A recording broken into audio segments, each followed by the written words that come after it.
안녕하십니까. 안녕하세요.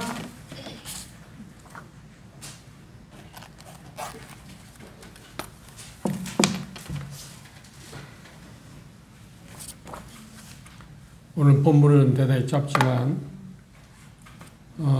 성경 전체에서 가장 중요한 진리를 가르치고 있는 부분에 대해서 다음 시간까지 좀 깊이 있게 생각해 보자 합니다.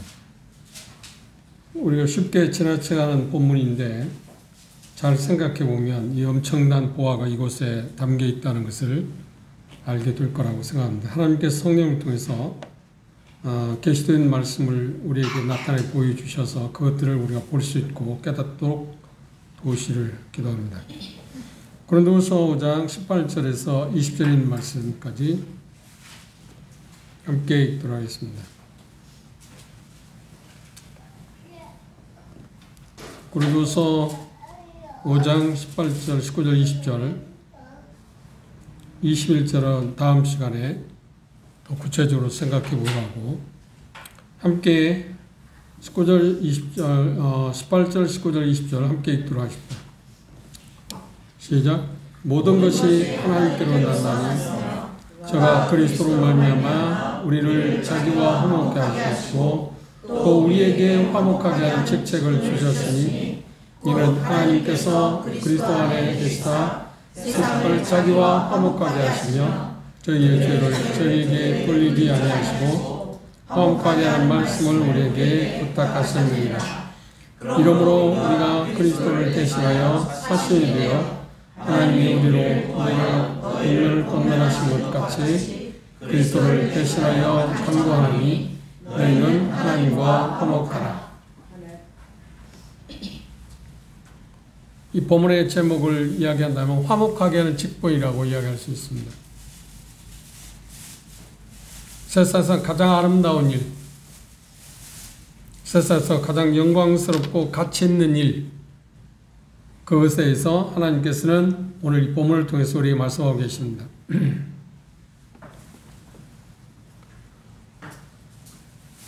구원받은 우리들의 삶이 무엇인가요? 또 구원받은 우리들이 모여있는 교회의 삶은 무엇일까요? 그건 두말할 것도 없이 여기 말씀하고 있는 것처럼 복음을 전파하는 것입니다. 세상에서 복음을 전파한다고 하는 말은 세상에서 예수 그리스도를 대변한다.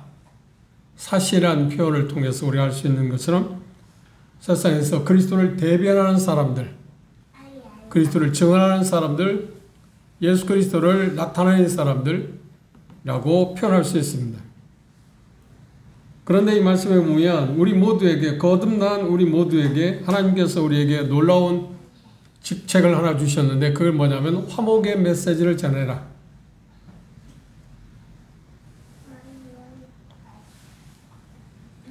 이 화목이라는 말이 여기 말씀에서 보면 5번 나와 있습니다. 화목에 대해서.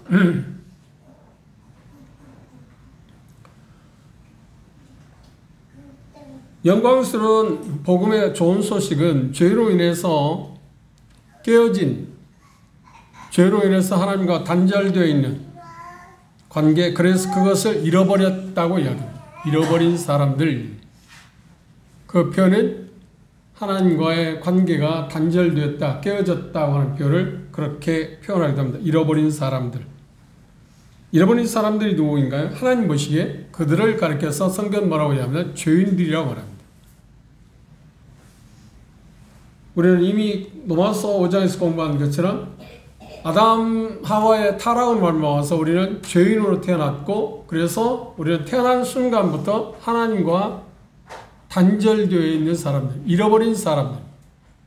누가복음 19장 10절에 보면 9절의 이하의 말씀에 보면 인자가 온 것은 잃어버린 자를 찾아 구원하기 위해서 오셨다. 잃어버린 자를 찾아 구원합니다. 그 말을 바꿔 표현하는데 여기 말씀에서 연관해서 표현한다고 하면 하나님과 관계에서 깨어진 사람들을 찾아서 구원한다는 말은 그 관계를 회복시키기 위해서 그 표현을 여기 말하면 화목시킨다. 하나님과 죄인들을 화목시키는 일을 말씀하고 계십니다. 이것보다도 놀라운 진리가 어디 있을까요? 세상에서 가장 기이하고도 기쁜 소식, 영광스러운 소식이 있다고 하면 우리가 죄인이라는 사실을 우리가 알고 죄인이 어떻게 하나님과 화목할 수 있을까 하는 것이 성경에 나와 있는 진리 가운데서 가장 위대한 진리라고 말할 수 있습니다. 이유가 뭘까요? 가장 큰 대가를 하나님께서 지불했고 그 결과로 인해서 영혼을 좌우하는 영원한 시간을 어디서 보낼 것인가 하는 것을 결정하는 계기가 그 영원한 그 복음에서 결정되기 때문이라고 우리는 쉽게 이야기할 수 있습니다. 하나님과 죄인들이 깨어진 그 관계 가운데서 하나님께서 이 본문에서 말씀하고 있는 것을 보면 사이가 갈라졌는데 그 사이에 갈라진 것이 이유가 뭐냐면 죄라고 이야기하고 있습니다.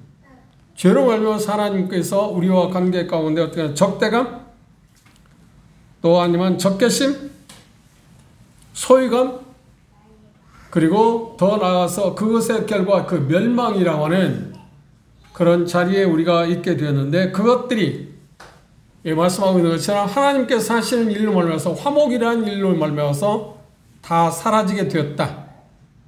이건 정말 엄청난 소식이 아닐 수 없습니다. 이 엄청난 소식임에도 불구하고 대다수의 사람들은 그것이 내게 있어서 커다란 의미로 다가오지 못하고 있다는 것은 불행한 일입니다. 이유가 뭘까요? 가장 큰 것이 있다면 그건 자기 자신들이 죄인이라는 것을 모르기 때문에 그렇습니다. 자기 자신들이 죄인이라는 것을 사람들이 죄인이라는 것을 알게 될 때 이 화목의 진리야말로 세상에서 가장 영광스러운 진리라고 단언해서 말할 수밖에 없을 것입니다. 이 화목의 메시지를 선포하는 것들을 전파한다, 선언한다, 선포하는 고귀한 사명과 특권이야말로 세상에서 가장 영광스러운 가치 있고 더 나아가서 중요한 임무라고. 왜냐하면 말씀드린 것처럼 이 화목의 진리가 영혼을 좌우하기 때문에 그렇습니다. 일시적인 문제가 아니라 영혼의 문제를 좌우하기 때문에 이 화목의 메시지는 대단히 중요합니다. 바울사도는 로마서 1장 15절을 보면 이렇게 표현했습니다. 그분의 삶의 사명에 대해서 간략하게 이렇게 표현했습니다. 로마서 1장 15절 16절에 보시면 그러므로 나는 할 수 있는 대로 로마에 있는 너희에게도 복음 전하기를 원하노라. 내가 복음을 부끄러워하지 아니하노니 이 복음은 모든 믿는 자에게 구원을 주시는 하나님의 능력이 된다. 바울사도의 사명은 무엇인가요? 그분이 전한 메시지 중심은 무엇인가요? 여기 본문에서 말하고 있는 화목의 메시지입니다. 그것을 그 화목의 메시지, 그러니까 하나님의 복음, 은혜의 복음이라는 이 복음을 전하는 것을 그런 최고의 갈망, 소원으로 생각했습니다. 고린도전서 1장을 참조해 보실까요? 고린도전서 1장에 보시면 이렇게 우리가 이미 공부해 왔습니다만 이렇게 표현했습니다. 고린도전서 1장 17절에 보시면 그리스도께서 나를 보내심은 세례를 주게 하려 하심이 아니요 오직 복음을 전케 하려 하심이니 말의 지혜로 하지 아니함은 그리스도의 십자가가 헛되지 않게 하려. 이 표현 가운데 오직 복음을 전케 하기 위한 것. 자기 사명은 복음을 전파하기 위한 거라고 했습니다. 23절 참조해 보시면 우리는 십자가에 못 박힌 그리스도를 전하니 유대인에게는 미련한 꺼리끼는 것이요 이방인에게는 미련한 것이다. 십자가에 못 박힌 그리스도를 전하는 것이 그분에게 있어 최고의 사명으로 삶에서 가장 가치 있는 일, 영광스러운 일로 생각했다고 하는 것입니다. 그리고 그것들에 대해서 복음을 전한 것에 대해서 그 가치에 대해서 에베소 3장 8절에 보면 이렇게 표현하게 되어 있습니다. 성경을 많이 찾아볼 것입니다. 에베소 3장 8절을 주목해 봅시다.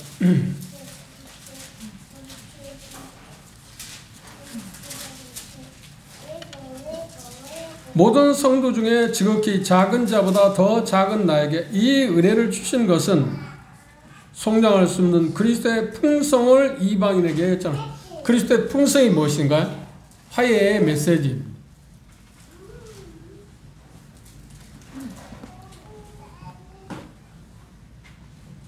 바울사도는 이 본문에서 거듭난 성도들, 우리들을 통해서 죄인들과 하나님이 화목할 수 있다고 하는 이 단순하고 은혜스러운 메시지, 즉 화목의 메시지를 전하기를 원했고, 그분의 삶 가운데 한시도 눈에서 떠나지 않았습니다.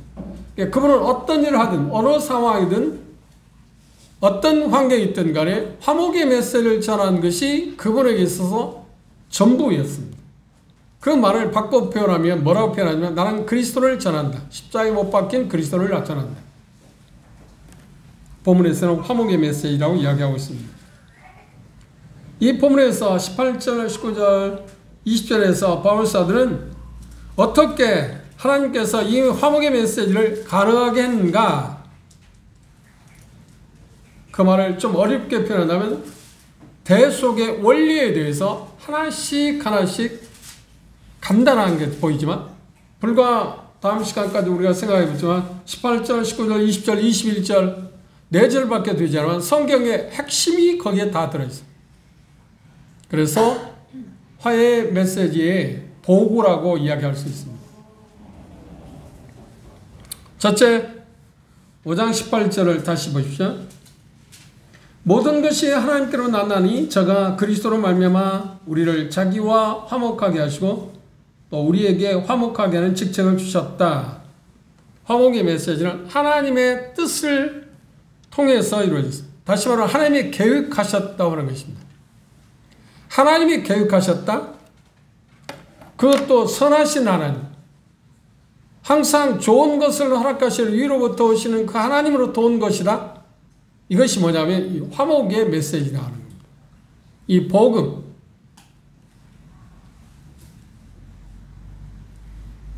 조금 전에 말씀드린 것처럼 바울사도의 삶은 어떤 상황에서든지 이 복음을 전하는 것이 그분의 최고의 가치였습니다. 그걸 전하는 일에 있어서 자기 생명을 전혀 고려하지 않았습니다. 그래서 사도행전 20장에서 그렇게 표현했죠. 나는 은혜의 복음을 전하는 일에 있어서 내 생명을 바치는 일에도 나는 주저하지 않겠다. 왜요? 이게 가장 가치 있고 영광스러운 것이기 때문에 그렇습니다. 그런데 문제는 여기에 있습니다. 나는 어떤가?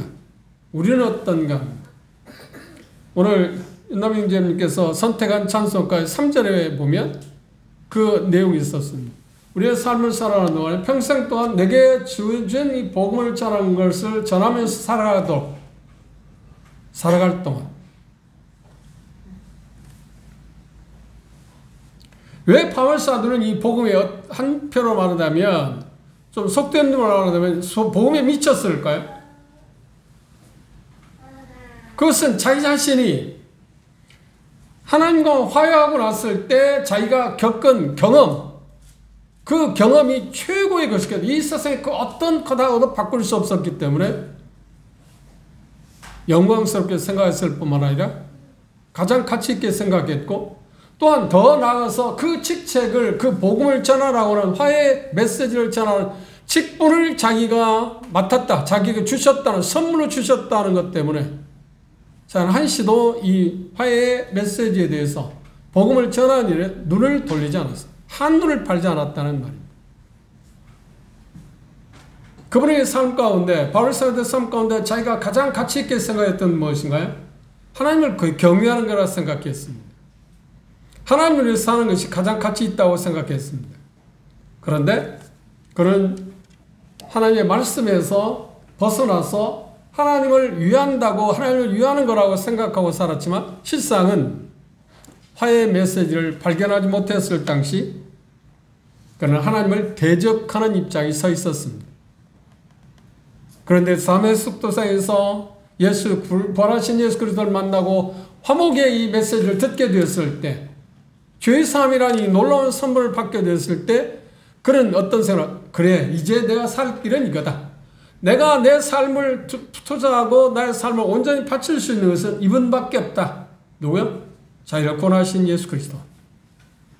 멸망에서 영생으로 사망의 생명을 옮겨주신 사단의 권세에서 하나님께로 돌아오도록 하신 그 화해의 메시지, 그 가치를 그는 발견했고 그 가치 때문에 자기 삶을 송두리째 다 바쳤습니다. 그 삶을 그 복음을 전하는 일에 있어서 하나님의 복음을 전하는 화해 메시지를 전하는 일, 그 직책을 수행하는 일에 대해서 전혀 부끄러워하지 않았다고 말합니다.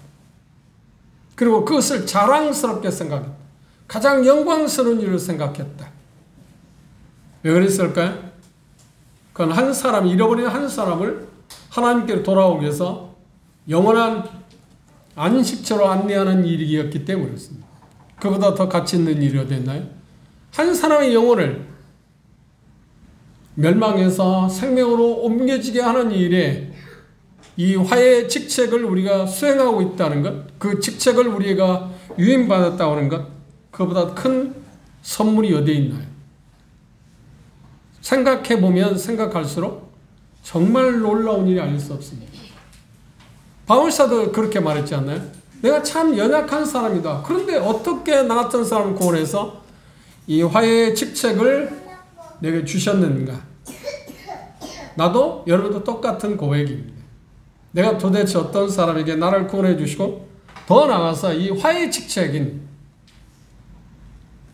복음을 맡기고 복음을 전하라고 유임해 주셨을까 생각하면 정말 놀라울 수밖에 없습니다. 그런데 15절 시작을 이렇게 말했습니다. 모든 것이 하나님께로 났다. 이 모든 것이라고 하는 말은 앞에서 이야기하고 있는 것처럼 17절에서 말하고 있는데 예수 그리스도를 믿고 거듭났을 때 일어난 모든 것들을 지금 포함하고 있습니다. 새로운 사람이 됐다. 새 것이 되었다. 그리스도 안에서.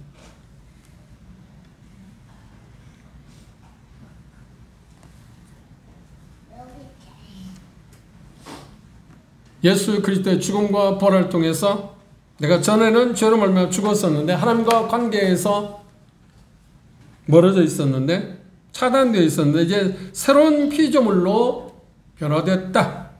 그래서 이전 것은 다 지났고 이제 새 것이 되었다고 하는 것을 여기 지금 표현할 때 모든 것이 이 모든 것이 하나님께로 왔다. 화해 메시지에 대해서 화목의 그 진리에 대해서 말하기 전에 그 전에 내가 구원받은 것도 하나님으로부터 온 거다. 그리고 화목의 진리에 말할 때 이 하나님으로부터 왔다.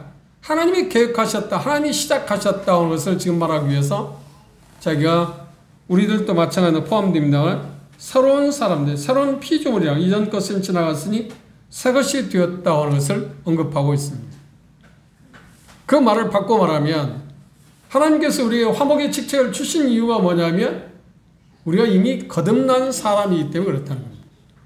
그리고 거듭난 사람이라고 하면 새로운 피조물이 되었다면 그 어떤 사람도 하나님 사람도 예외되지 않는다. 모두 다 우리는 화목의 직책을 우리를 유임받았다. 바울 사도만 그 유임받은 게 아니라 우리 모두가 그 책임을 유임받았다. 그것을 지금 여기에서 이야기했습니다. 모든 것이 변화되었다. 그런데 거듭났을 때 그 모든 것 하나님께로 왔을 뿐만 아니라 지금 여기 본문에서 이야기하고 있는 것처럼 화해, 화목의 메시지 역시 하나님으로부터 왔다. 하나님부터 시작했다. 하나님께서 그걸 계획하셨다는 것을 말하기 위해서 이렇게 지금 이야기하고 있습니다. 우리들의 노력, 세상의 어떤 사람의 노력으로도 우리는 이 문제를 해결할 수가 없습니다. 그런데 이 세상의 수많은 종교들은 이 문제를 해결할 수 있다고 시작해서 만든 것들이 뭐냐면 인간이 구하는 것들이 뭐냐면 종교들. 다양한 종교들. 종교의 공통점은 뭔가요? 그렇지 우리가 뭔가 해서 하나님이라고 말할 수는 없지만 조물주와 화해할 수 있다. 그래서 그분의 노염을 풀고 그분으로부터 조물주로부터 우리는 어떤 복을 받을 수 있다. 쟁취할 수 있다고 생각해낸 것들이 뭐냐면 종교들입니다. 그래서 엄밀한 의미에서 말하면 기독교는 종교가 아닙니다. 왜냐하면 우리 애들의 사람들이 어떤 걸 노력해서 만들어낸 것이 아니기 때문에 그렇습니다. 기독교는 유일하게 하나님을 만든 것입니다. 하나님의 작품이라는 것입니다. 그래서 이 모든 것이 하나님께로 났다고 표현합니다. 그 모든 것은 말대로 지금 화목의 직책에 대해서 화목의 놀라운 교리에 대해서 지금 언급을 하고 있습니다. 앞으로 넘기셔서 고린도전서 8장 한번 보십시오.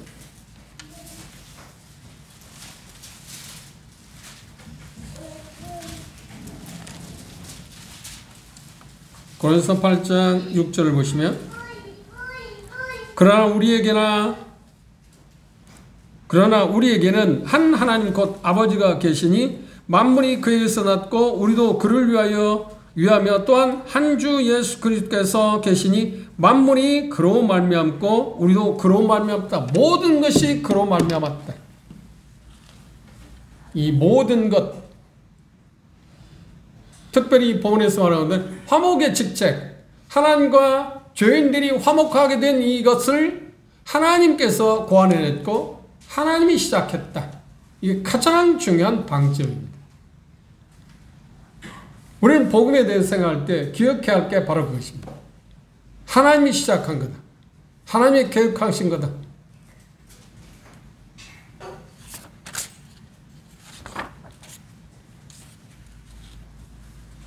좀 전에 말씀드린 것처럼 모든 종교는 죄인들이, 인간들이 자신들의 어떤 도덕적, 종교적 노력들, 그것들을 성취, 어떤 것을 쌓음으로 말미암아서, 공을 쌓음으로 말미암아서 스스로 조물주하고 화해할 수 있다고 생각했습니다. 그것은 인간이 갖고 있는 최고의 착각입니다. 최고의 거짓된 것입니다. 전혀 불가능합니다. 그런데 종교는 부단히 아담 이후부터 계속해서 그걸 만들어 왔습니다. 아담이 어떻게 했나요? 아담도 그 일을 시작했습니다.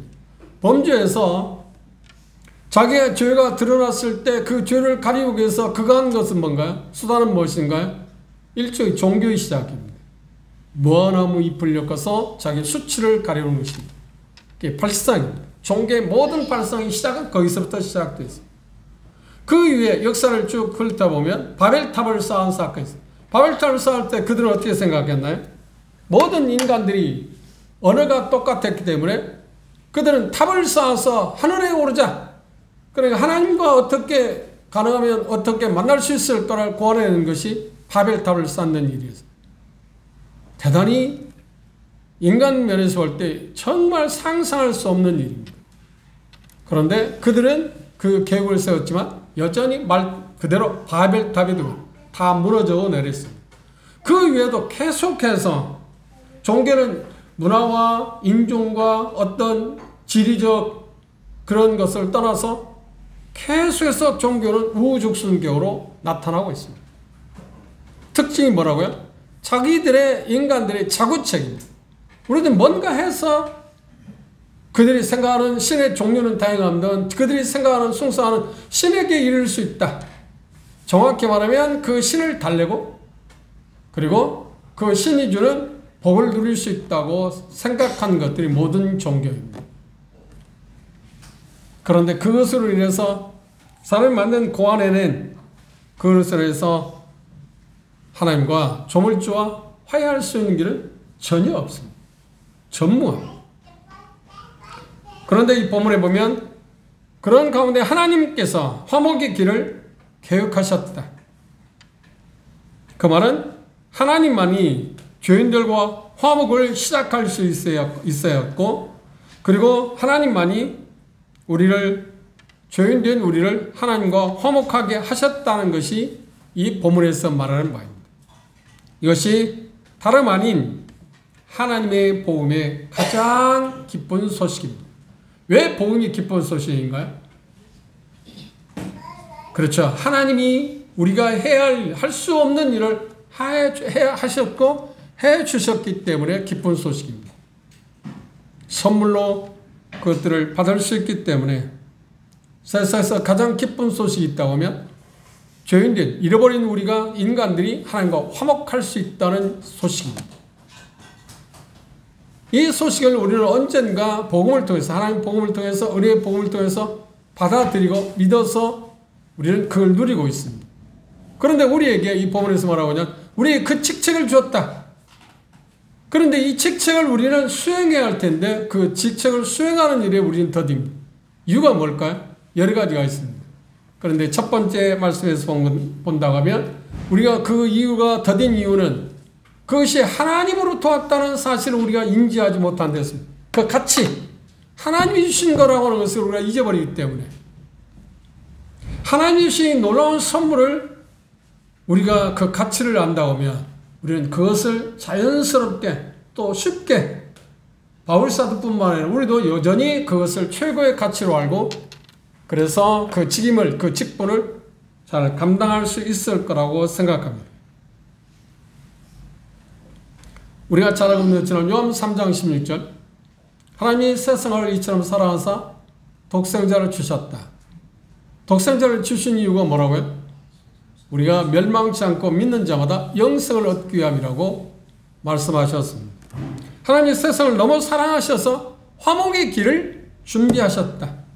화목의 길을 마련하셨다. 계획하셨다. 시작하셨다. 어떻게? 독생자 예수 그리스도를 주시는 걸 통해서.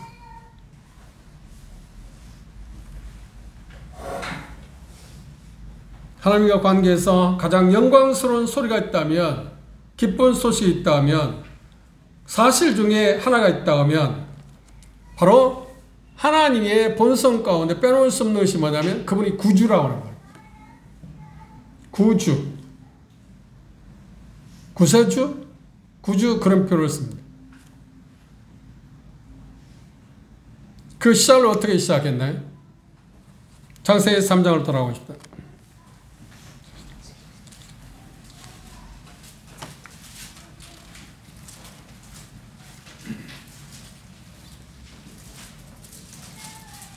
아담하고 범죄에서 이제 하나님과의 관계가 단절되었습니다. 그걸 분리라고 말합니다.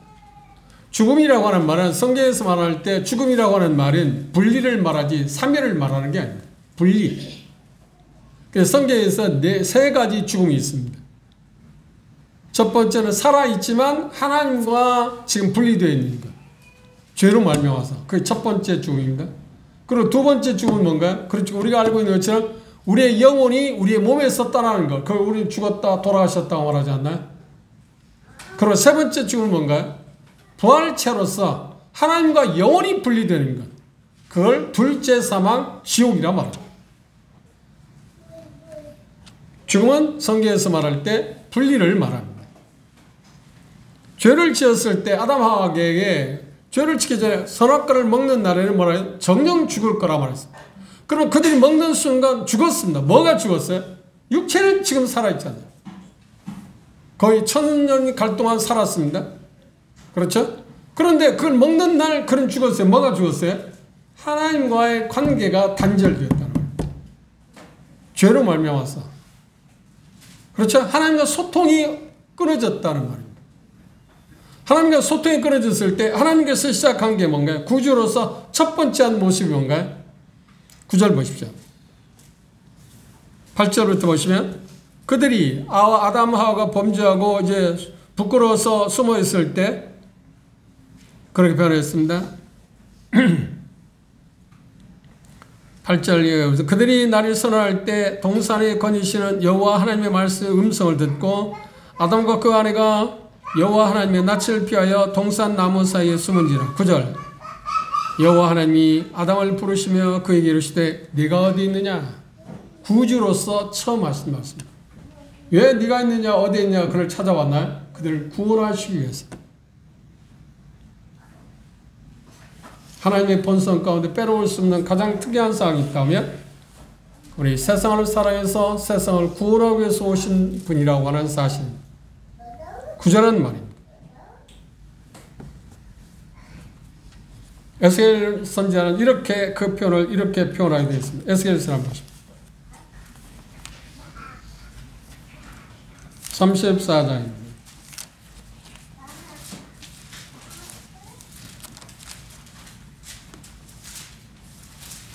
16절 말씀 봅시다.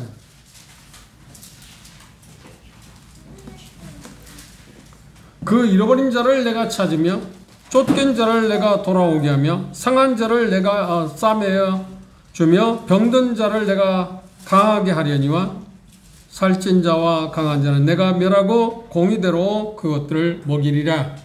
잃어버린 자를 내가 찾는다. 잃어버린 자를 찾는다. 구주란 말이에요. 그 말을 문자적으로 보면 세상을 구원한, 잃어버린 자를 구원한 그분. 그래서 그분을 우리는 구주라고 이야기합니다.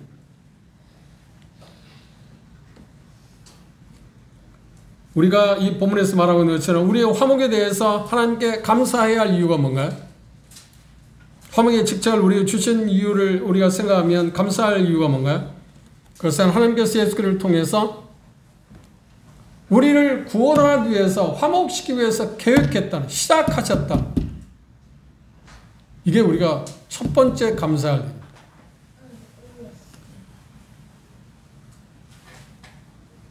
예, 본문 18절 다시 보십시오. 모든 것이 하나님께로 났나니 저 그리스도로 말미암아 우리를 자기와 화목하게 하시고, 자기는 누구야? 하나님과.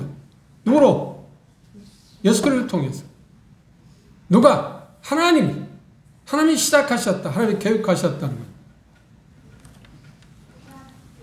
이 부분은 우리가 3월, 4월 두 주간에 걸쳐서 전도 그 세미나 하지 않나요? 그것과 지금 관련되어 있습니다.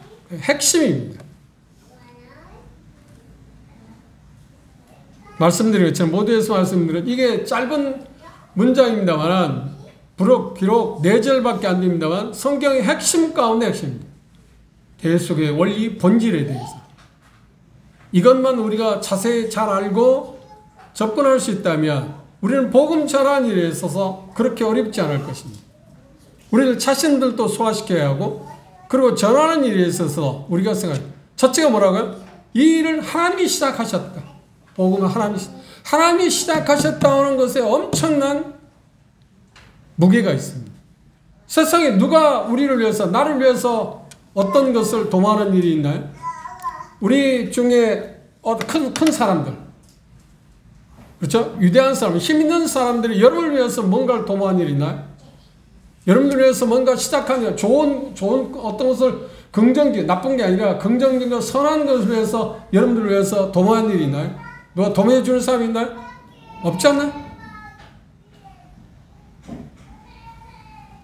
그런데 세상을 창조하신 그분이 나를 위해서 가장 선한 일을 시작했다. 그게 뭐라고요? 화목. 하나님과 화목할 수 있는 길을 계획하셨다. 시작하셨다. 이 얼마나 놀라운 일입니까? 이것 때문에 우리 정말 감사해요. 그렇죠? 우리 예배 시간에 이게 시작이어야 한다고 생각합니다. 하나님의 그 일을 시작하셨다는 것, 화목을 시작하셨다는 것에 대해서 화목케 하셨다. 여기 화목하게 하시다고 하는 말이 두 단어 가운데 화목하게 하시고라는 두 단어를 집약하면 첫째가 뭐냐면 하나님은 늘 화목하게 하시는 분으로 묘사되어 있습니다. 그렇죠? 하나님은 늘 화목하게 하시는 일을 합니다. 두 번째 말씀에 보면 죄인들은 화목하게 되는 일의 수혜자라고 말하고 있습니다. 화목하게 하시고. 그런데 제가 이 메시지를 준비하면서 제가 전에 어렴풋이 생각하고 했지만 더 구체적으로 다가온 게 하나 있습니다. 그게 뭐냐면 하나님과 화목한 관계를 계속 유지하고 있으면, 그렇죠? 인간 관계에서 문제가 생길까요, 안 생길까요? 분쟁이라는 게 없습니다. 분쟁이 있는 이유가 뭐냐면 하나님과 화목한 관계가 문제가 있기 때문이었습니다. 우리의 문제는 어디 있냐? 하나님과 화목되었다고 하는 사실을 우리가 인지하지 못하고 그걸 우리 삶 가운데 실질적으로 받아들이지 못하는 데서 분쟁이 일어납니다. 싸움은 거기 시작되는 게 아닌가요? 제가 여러 지역에 중재해 본 일이 있어요. 중재를 할 때 제가 이런 부분에 대해서 생각은 했지만 그걸 집중적으로 내가 표현하지 못해. 하나님께서 그런 기회를 안 주시면 좋겠다고 생각합니다. 어떤 그런 기회가 있으면 제가 이 부분에 대해서 정말 강조하고 싶습니다. 모든 문제는 지금 하나님과 사귐의 문제가 있다. 하나님의 사귐의 문제만 없으면 우리는 분쟁이라는 게 없습니다. 형제 자매들은 분쟁이라는 게 있을 수 없습니다. 화목하게 하셨는데 그 화목이라는 것을 진정으로 우리 삶에 누리지 못하고 있기 때문에 우리는 불안한 것입니다. 다투고 있는 것입니다. 그렇지 않나요? 이유는 여러 가지죠. 이유는 여러 가지입니다. 헤아릴 수 없이 많습니다. 뭐 성격이 다르다, 뭐가 어쩌다, 뭐 하나님 말씀에서 뭐가 어쩌다, 여러 가지 이야기를 할 수 있는 이유는 다양하지만 궁극적인 것은 뭔가요? 하나님 화목하게 한 사실을 우리가 지금 누리고 있지 못하기 때문에 오는 현상이다. 제가 언젠가 그런 표현을 했습니다. 자, 오른손을 내미십시오. 오른손을 내고 십자가를 한번 그어보십시오. 어떻게 그으라고 했나요? 우리는 습관적으로 어떻게 걷나요? 대개 보면 횡적으로 먼저 걷지 않나요? 그래서 우리는 습관을 어떻게 하라고요? 그래, 종적으로 먼저 위에서 아래를 걷고 그 다음에 좌우로 걷는. 이게 십자가의 의미입니다. 십자가는 뭔가요? 하나님과 우리 사이의 화목이 이루어졌고 하나님과 우리 사이의 화목이 이루어지면 인간과 인간 사이의 화목도 그건 자연스러운 것입니다. 그런데 대단히 중요한 것은 우리의 문제는 뭐냐면 우리 인간이 문제가 생길 때 그걸 어떻게 화합할 수 있을까에 초점을 맞춥니다. 문제는 어디에 있나요? 하나님과 화해된 것에 대해서 우리가 문제가 있기 때문에 온 건데 문제는 항상 근원을 가야 합니다. 그런데 우리는 안 그래요. 어떤 방법을 찾습니다. 그래서 우리는 실패합니다. 그렇게 해본다고 해도 근원적인 문제가 해결되지는 않습니다. 문제는 어디에 있어요? 하나님과 화목된 사실을 누리는 것입니다. 사귐에서 문제가 없게 된다고 하면 빛 가운데 그분이 계시고 우리도 빛 가운데 행한다고 하면 우리는 형제 자매들 사이에 분쟁이 있을 수가 없는, 생길 수가 없는 것입니다.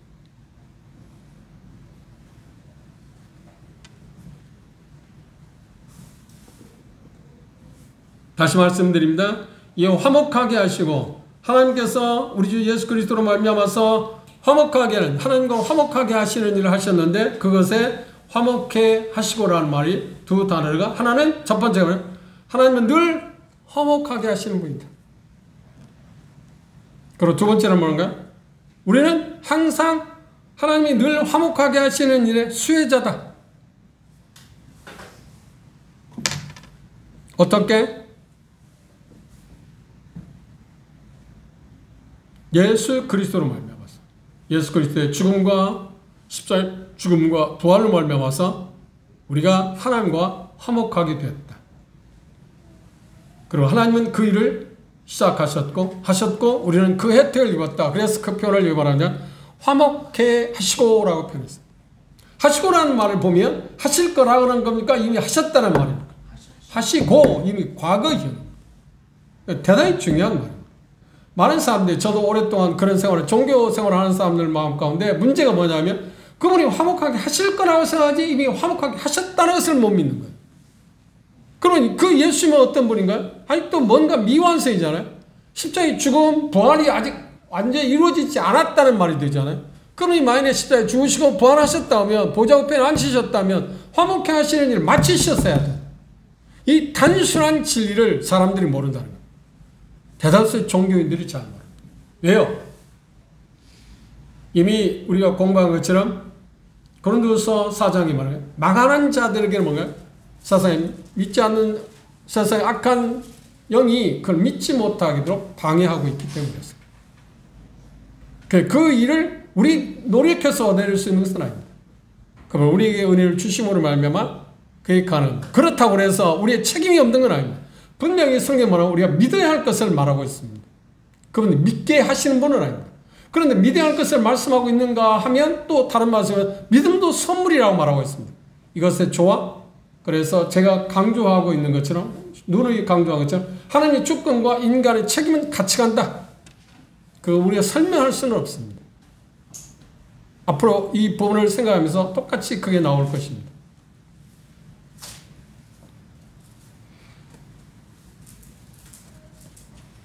화목이 왜 중요한가? 하나님께 화목을 왜 그렇게 생각하시고 계획하시고 시작하셨는가? 예수 그리스도를 통해서 그분의 아들님을 십자가에 희생하는 대가를 엄청난 대가를 지불하고 그를 시작하셨는가? 하실 수밖에 없었던가? 하는 것에 대해서 그 이유에 대해서 이렇게 설명하고 있습니다. 이사야서 59장입니다.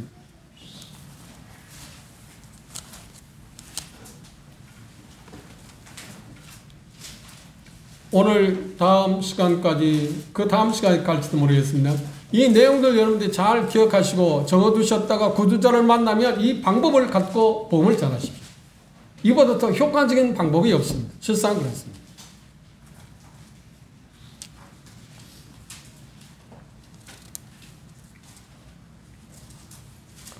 (59장 2절입니다) 오직 너희 죄악이 너희와 너희 하나님 사이를 뭐라고 했나요? 갈라놓았다. 너희 죄가 그 얼굴을 가리워서 너희를 듣지 않으시겠다. 죄가 하나님과 우리 사이를 갈라놓았습니다. 그래서 우리는 그런 사람을 가르쳐서 하나님은 뭐라고 해요? 잃어버렸다. 잃어버렸다는 말은 뭔가? 영원히 지옥에서 멸망받을 사람입니다. 우리 모두는 죄로 말미암아서 잃어버린 마음이 된 사람들입니다.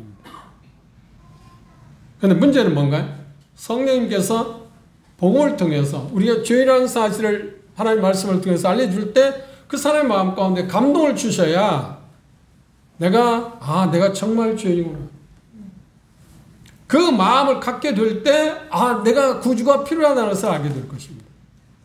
그래서 복음을 정하기 전에 사람이 하나님과 이미 사이가 간극이 있다. 넘지 못할 지금 장벽이 가로놓게 있다. 그게 뭐냐면 바로 죄라는 거예요. 다음 시간에 우리는 그걸 21절에서 더 구체적으로 보게 될 것입니다.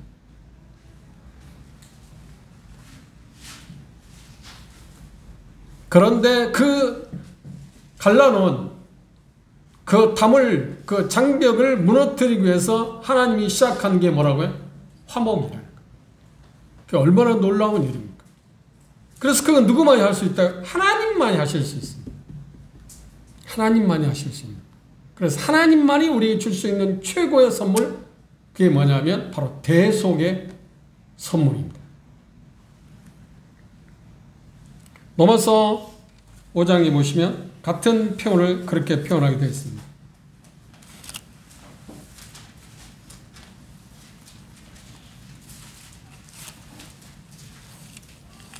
로마서 5장 11절 보십시오.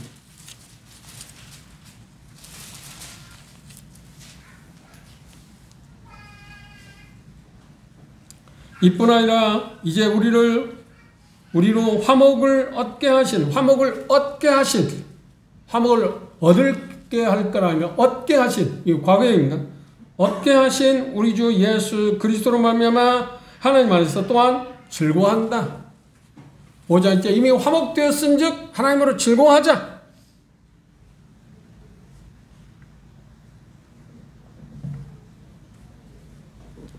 그런데 그 화목하게 된, 하나님과 화목하게 된 사람들이 어떤 사람들이라고요? 골로새서를 한번 보십시다. 골로새 1장입니다.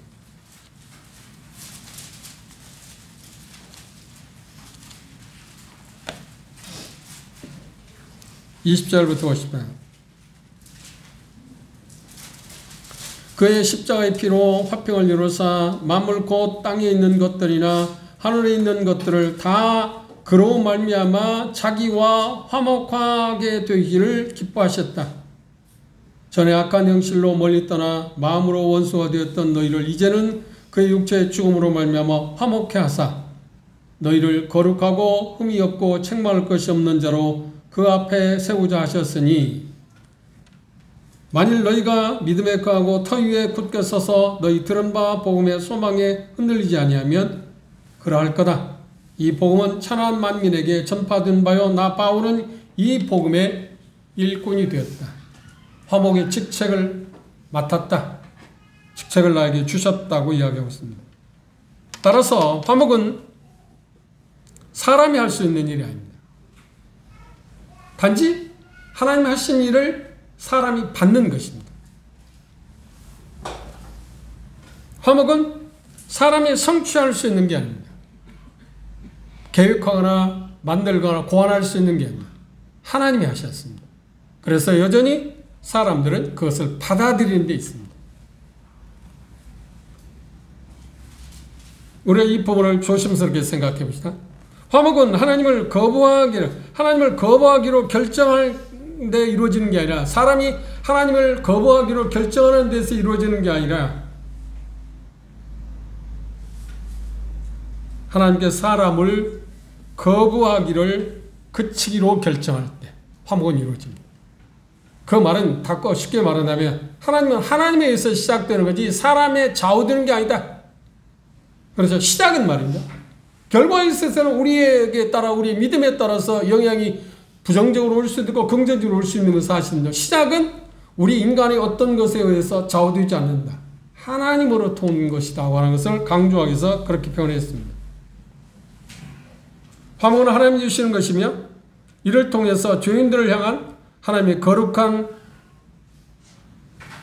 분리로부터 또 하나님의 거룩한 그 분과의 놀라운 그 무서운 저주로부터 심판이 누그러지고 죄인들을 향한 하나님의 적대감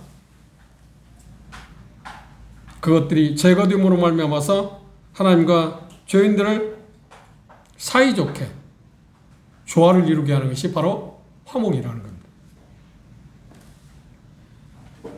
화목이 이루어지는 것은 시편 103편 12절에 동이 서에서 것 가지고 우리 죄를 옮기셨다고 그랬습니다. 미가서 7장 11절에 보면 모든 죄를 깊은 바다에 던지셨다고 말했습니다. 그리고 이사야 38장 17절에 보면 모든 죄를 주의 등 뒤에 던지셨다고 그랬습니다. 그 은혜의 계획을 통해서 하나님께서 화목의 이 일을 계획하셨습니다. 그런데 이 말씀에서 18절에서 그리스도로 말미암아 라고 말했습니다. 하나님이 화목은 계획하셨지만 누구를 통해서 그 일을 시작하셨다고요? 예수 그리스도로 말미암아. 그분의 십자가의 죽음과 부활, 성천, 보좌편의 앉히심을 통해서 그 일을 계획하셨고 성취했다고 하는 거예요. 잃어버린 죄인들이 하나님과 화목할 수 있다고 하는 것은 온 우주가 알 수 있는 살펴보면 가장 광대한 희생적인 사랑에 근거하고 있습니다.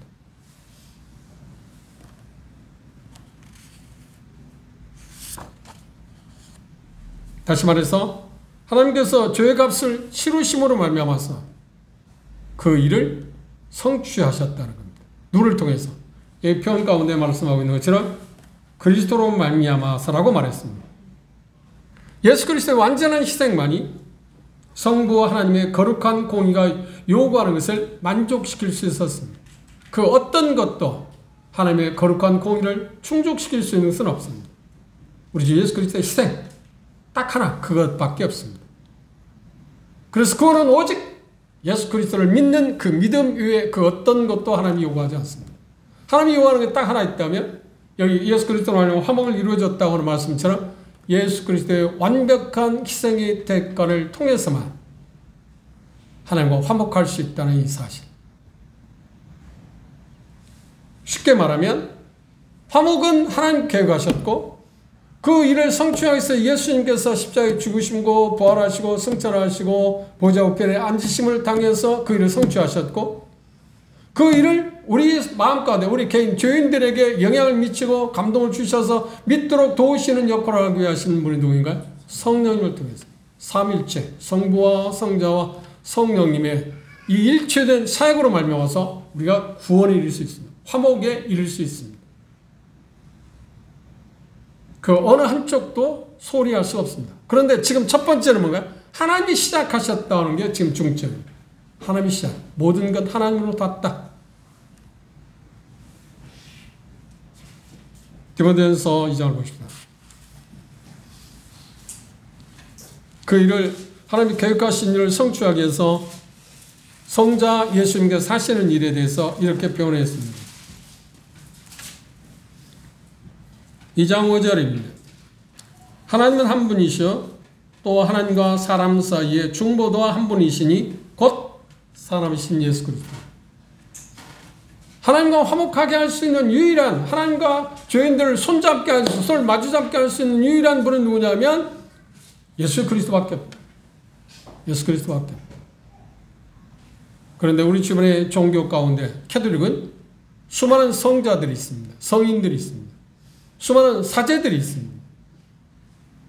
더 나아가서 성모 마리아도 있습니다. 교황도 있습니다. 그들이 화목을 줄 수 있다고 착각하고 있습니다. 세상에서 가장 큰 거짓말입니다. 그 누구도 예수 그리스도를 대신할 수 있는 분은 아무도 없습니다. 누가복음 2장에서 그래서 심지어 마리아도 말하자면 나도 구주를 기다린다. 나도 구주를 기다린다. 그런데 그가 어떻게 사람과 하나님 사이의 관계를 손을 맞잡게 해줄 수 있는 사람이라고요? 아니요. 그건 거짓말 중에 거짓말.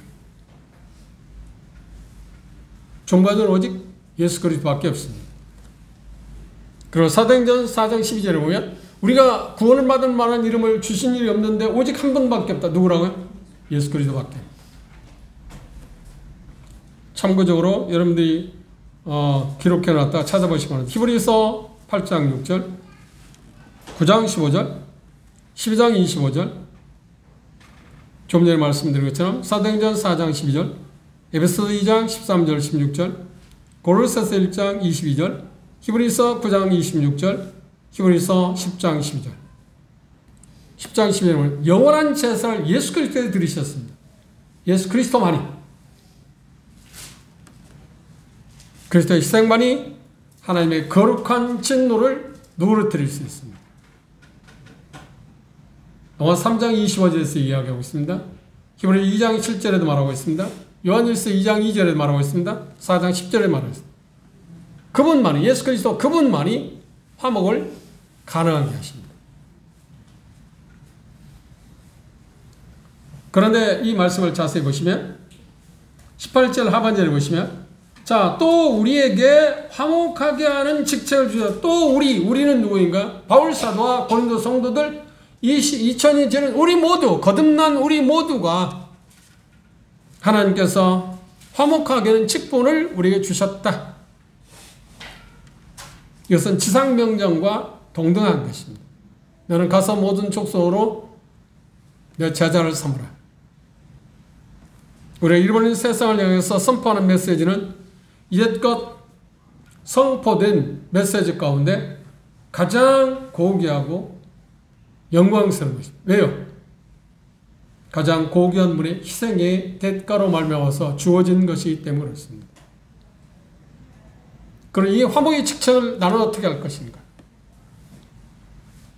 모두에서 말씀드립니다. 바울은 자기의 삶을 들여서 이것보다 더 가치 있는 게 없다고 그래서 나는 이것에 내 삶을 걸었다. 그래서 이 은혜의 복음을 전하는 일에 내 생명을 아까워하지 않는다. 그리고 나는 이 은혜의 복음, 화목의 직책, 은혜의 복음을 전하는 일에 나는 부끄러워하지 않는다. 왜? 믿는 자마다 구원을 주시는 하나님의 능력이 그곳에 있기 때문에.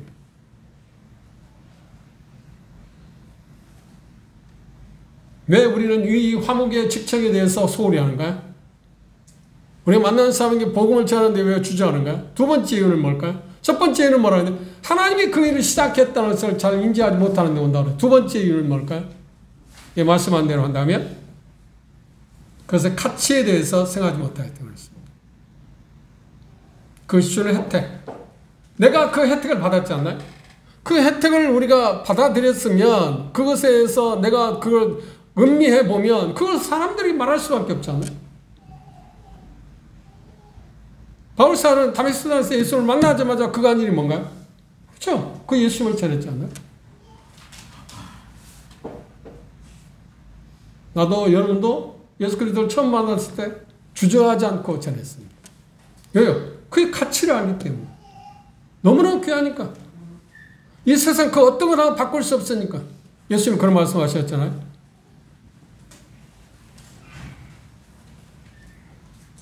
사람이 목숨을 잃게 된다면 다른 표현으로 온 세상의 모든 것하고 비교할 수 없는 것이 뭐라고요? 목숨이라고 했잖아요. 목숨하고 이 세상 모든 걸 바꿀 거냐고 할 때 누가 목숨을 이 세상 그 어떤 모든 걸 바꾸겠습니까? 아무도 없습니다. 정직하게 말하면 아무도 없습니다. 목숨이 가장 가치 있는 일입니다. 그런데 영원한 생명, 영생이라는 것은 이 세상 그 어떤 거하고 바꿀 수 있는 게 아니잖아요. 우리에게 주어진 이 생명도 바꿀 수 없는 건데 세상의 모든 거하고 바꿀 수 없는데 영생이라는 것을 어떤 거하고 바꿀 수 있겠어요? 이 가치. 그래서 복음에 대해서 화목 직책에 대해서 우리가 게을릴 때마다 하나님께 이렇게 기도할 수 있습니다. 화목의 가치를 보게 해주십시오. 내가 그걸 누리고 있지 않습니까? 이 얼마나 영광스러운 일을 보게 해주십시오. 그러면 나는 말할 수 있을 겁니다. 스포츠는 이렇게 기도했답니다. 잃어버린 영혼들이 받을 그 고통, 멸망을 내게 보게 해주십시오. 나는 그런 말 할 겁니다. 그건 부정적인 것이고, 긍정적인 것은 뭔가요? 내가 누리고 있는 이 복음의 영광, 하나님과 화목된 것에서 누리고 있는 즐거움, 기쁨, 평안, 이것을 내가 바라보게 하십니다. 내 마음 가운데. 그러면 나는 이 복음에 대해서, 화의 직책에 대해서 게을리지 않을 겁니다.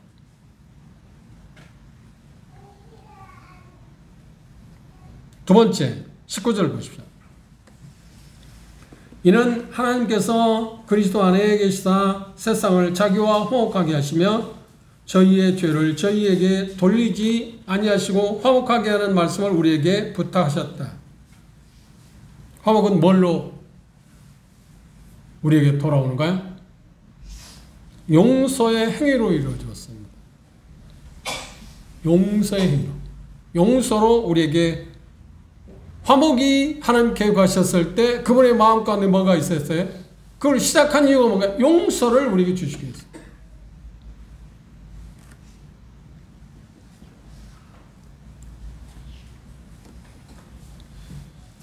어떻게 하나님께서 그리스도 안에 계셔서 세상을 자기와 화목하게 하셨는지를 이 19절은 본문은 지금 설명하고 있습니다.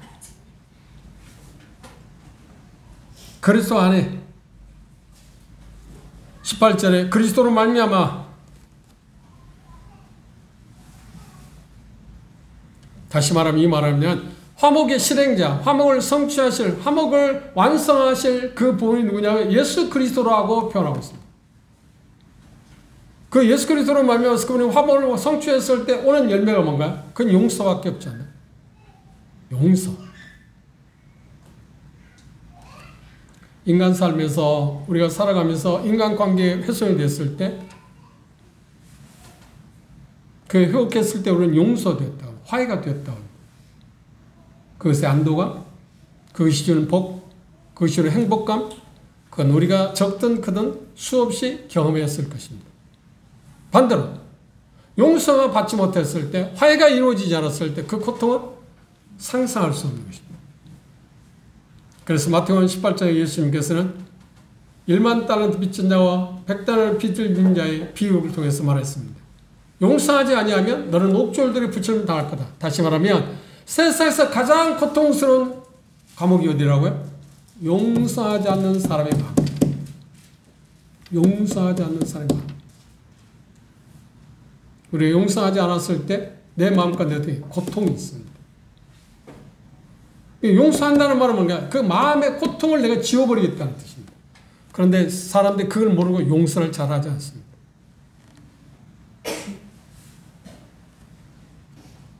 그리고 우리는 이미 공부했습니다만 성경적인 용서를 잘 모르기 때문입니다.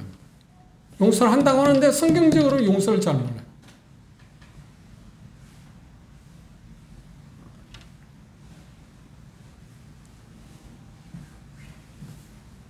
진정한 용서는 예수 그리스도께서 십자가에 주신 대가를 지불함으로 말미암아서 우리에게 주어지는 것입니다. 그것 외에는 용서는 있을 수가 없습니다. 화목은 있을 수가 없습니다.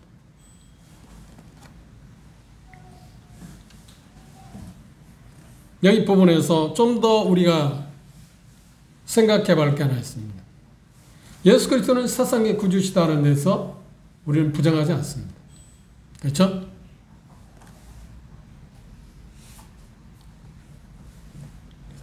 요한복음 보십시오.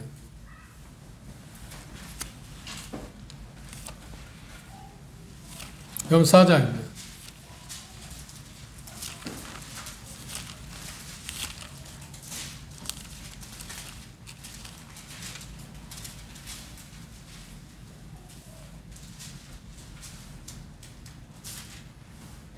(42절입니다) 요한 4장 42절 보십시오. 함께 읽어볼까요? 시작. 그 여자에게 말하되 이제 우리가 믿는 우리가 주님을 보고 그가 참으로 세상의 구주신 줄 알리라 하였더라. 누가 세상의 구주라고요?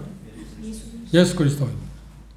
요한일서 4장 14절 같은 이야기 나왔습니다. 예수 그리스도 예외 없이 모든 사람을 위해서 돌아가신 걸까요? 세상의 모든 사람을 위해서 그분이 십자가에 못 박혀 돌아가신 걸까요?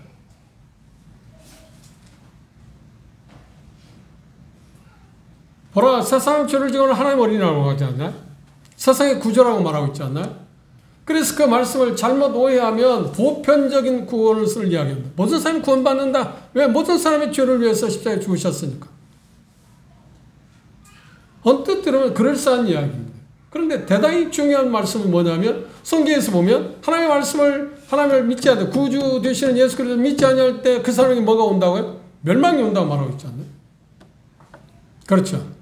그러면 대단히 중요한 것은 하나님 말씀에서 중요하게 생각할 거 뭐냐면 예수 그리스도께서 모든 사람을 위해서 십자가에 못 박혀 돌아가셨다고 할 때 모든 사람은 어떤 사람도 제외되지 않고 세상의 모든 사람은 아니라고 하는 말이죠.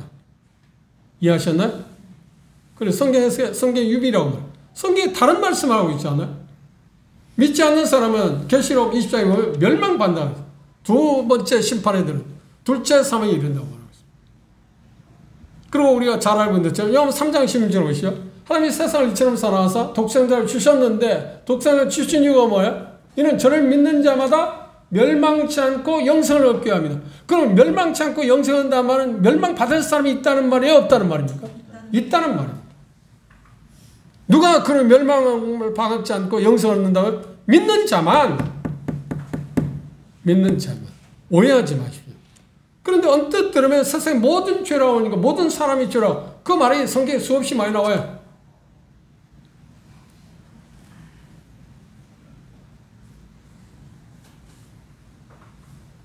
이 말은 뭐냐면 차별 없이 돌아왔어요. 모든 사람을 위해서 차별 없이 돌아왔어요. 어떤 민족, 어떤 사람들을 제한한다. 그래서 바울사들은 로마서에 말하냐 나는 유대인이나 헬라인에게 복음을 전한다. 유대인이나 헬라인은 이 사람들 모든 사람들이에요. 그걸 생각해 보세요. 모든 사람을 위해서 예수 그리스도 십자가에 못 박혀 돌아가셨다면 죗값을 지불했다 하면 복음 전할 이유가 있나요, 없나요? 모든 복음 안 전해도 그건 구원받지 않나요? 그런데 사단은 기묘하게 그렇게 사람들을 속입니다. 접근합니다. 이 부분에 대해서 많은 이야기를 할 수 있어야 합니다. 실상 그렇습니다. 그런데 우리는 그걸 알고 있지 않나요? 아, 그게 아니라 한정되어 있다. 구주라는 말 가운데 빼놓을 수 없는 것이 뭐냐면 성경에 보면 단어 가운데 예수는 구주임에 틀림없습니다.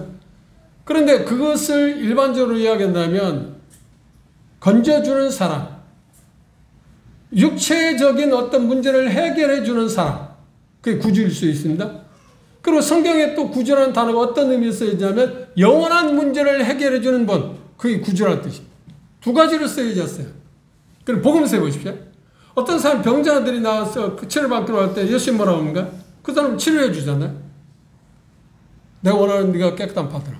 그런데 어떤 환자들이 뭐라냐면 내 믿음이 너를 구원했다고 말하고 있잖아요. 그렇죠. 구주야. 구주는 마찬가지예요. 어떤 사람에게 있어서는 구주인데 어떤 면?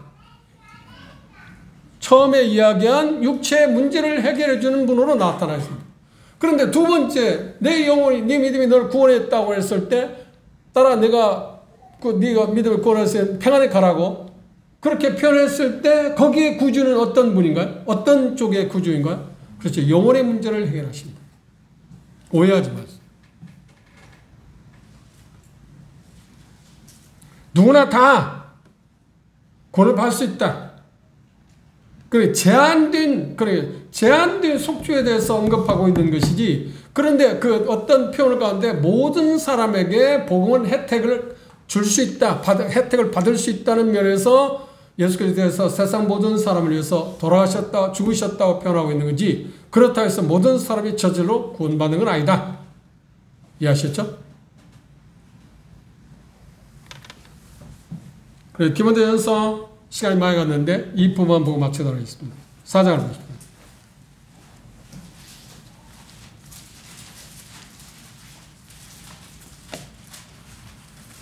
디모데전서 4장 10절입니다.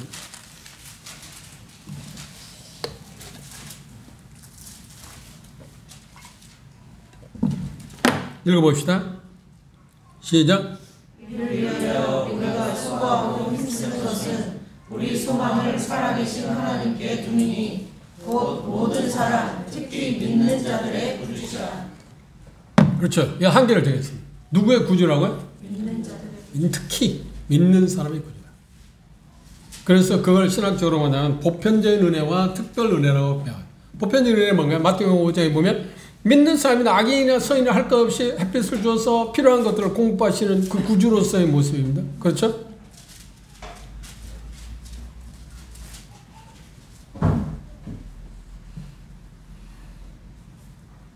지옥의 경고는 성경에 분명히 나와 있습니다. 계시록 20장 11절 15절에 마태복음 25장 41절 46절에 보면 믿지 않는 사람들 어떻게 하냐? 마귀 나에게서 떠나가라. 마귀로 해서 준비한 영원한 멸망에 들어가고 있지 않나? 그리고 데살로니가서 1장 8, 9절에 보면 그분이 오시게 될 때 복음을 복종치 않은 자들이 뭐라고요? 하나님의 심판을 받게 될 거라고 했죠.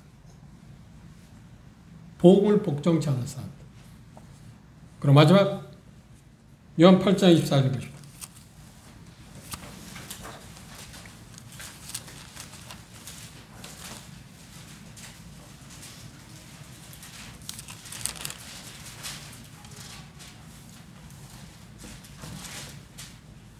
읽어봅시다. 시작.